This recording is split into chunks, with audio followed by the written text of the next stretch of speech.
Hi everyone, and welcome back to the channel. Today, I'm excited to show you how to separate a single column into two columns in DataChamp. We'll be using the Shopify field address first line as an example to extract the street name and street number into separate columns. So let's dive right in. First, let's create a new report by clicking on the New Report button. Then, let's choose Orders.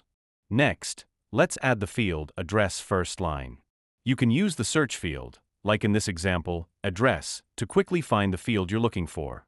Now, let's add two new columns. In the Columns section, create a custom column for street name and another for street number. The value must be exactly the same name as the selection, surrounded by double curly braces, shipping address, address first line.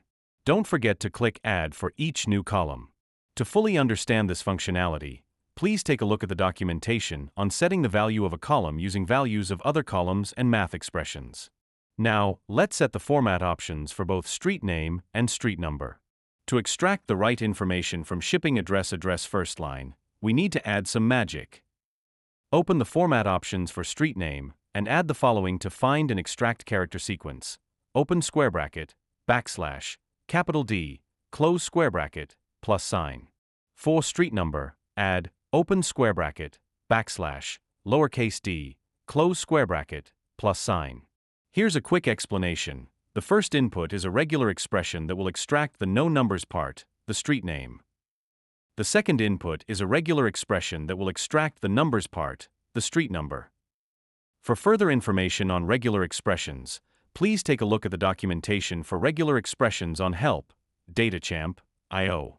First, let's have a look at the preview. I will do this right now, and you can see everything works fine.